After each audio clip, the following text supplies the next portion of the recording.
in-house litigation, okay? You can look at that in one of two ways, okay? We don't want to deal with that part of it, really. When we get roster limits imposed, how we have to go about that, that's different. But I think part of the reason why you get into coaching is you want a challenge. You want something that maybe there's a little gray area that I got to solve a problem. And what a better problem to solve right now than when I get a new group of players, right? How do I get them up to speed as fast as possible? How do I connect with them? Because anybody that's coming here as a transfer, even a guy that's coming in from high school, they were all coached and taught different things. And what you're trying to do is you're trying to get them on the same page with you and with the other guys that are already there. And so what an awesome challenge to have. It's how fast can I teach them? What extra steps can we take to make sure that they understand what we're doing? And then how can I leverage what they already know and what they've been taught to help us? So I ask those guys that are new, that are transfers all the time, after I install play, did you run this same concept? What was it called? What were some of the coaching points that you had? Hey, like Amos, for example. I know him pretty well from the USC thing. Well, I worked for Lincoln Riley. So I know what play concepts they ran. Some of the play names are still the same. So I can use by comparison and analogy things that I know that he was taught. I can ask George Fitzpatrick, when you guys ran the scheme at Ohio State, how did your coach talk about it? And so those are all things that you can just bounce. You're just trying to create a broader sense of your collective knowledge and then tie it into what you're going to teach and do. TP came in a couple of weeks and he looked like a new guy with that Coach True program. Looked like he'd been doing P90X for a while or something. But he just looked so skinny and in shape and healthier. Any of the other linemen make any big changes weight-wise? Or Andrew Linegang had a heck of a winter. Because first of all, in TP, I feel like that guy's got like a second lease on life. Okay, that's how I think about like my mom, for example. Okay, my mom had a little bit of a stomach cancer thing that she had to go to MD Anderson, get surgery. She's cancer-free. She has been for like 2 years. Last summer, we went on family vacation.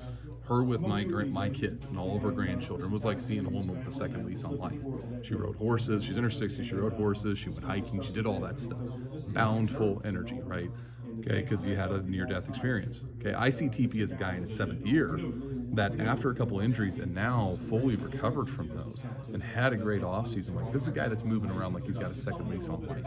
It's exciting. It's not just a guy that's in his 7th year that has experience. It's a guy that, man, we're starting to see some things that were the young TP that I remember when I first got here and he had his first ACL injury in 2021. So I'm excited to see that. Andrew Linegang had a heck of an offseason. Gained a ton of muscle mass, lean body mass, carrying weight that he hadn't carried through a season before, and someone that I think is physically very, very well positioned for this next year.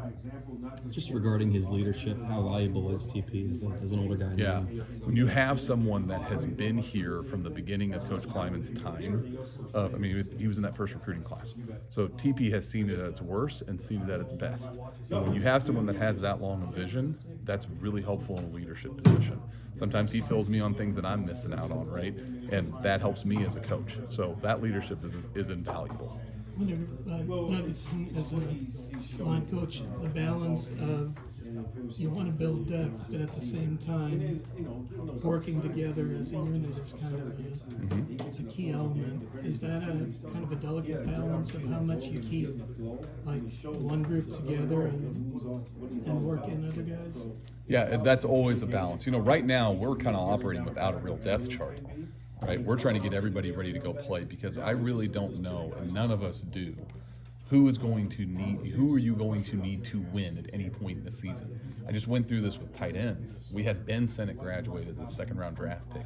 How are you going to replace that guy? And we could have had thoughts in January of 2024 on what we thought that was going to look like. It was a very different reality by the time you got to the end of the fall. We ended up playing 4 guys at that position group, and as a group, they ended up producing more than what Ben was producing at that time. Okay, but it was a composite character, right? It was in the aggregate, and it was because of different times we had necessity that forced it. I had a couple guys that got injuries throughout the year that forced a young player like Will Ancio to get in before maybe we were necessarily, or we believed that he was necessarily ready for it. And what happened? We got a really good player out of it. By the end of the year, we had 4 guys that could play for us and could start. So I view the same thing with the offensive line. You were always trying to balance that, but it's approaching it with everyone is getting ready to go play.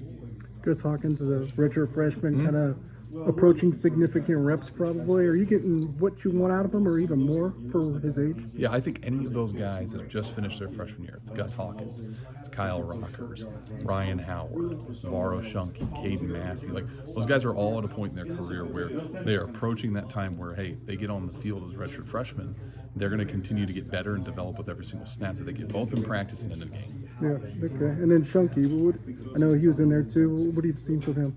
Navarro has done a good job playing on the interior. Has been someone that we thought had a lot of ability coming out of high school. Big frame body guy, physical kid, pretty smart.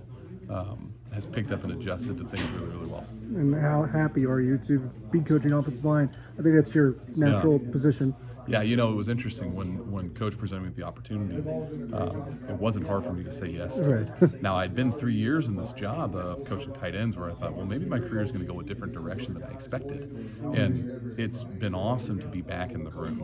I was talking about with the other group of, man, the mental prep leading up to spring practice was a lot of thinking about scheme. How do we want to work this? How do I teach this correctly, right?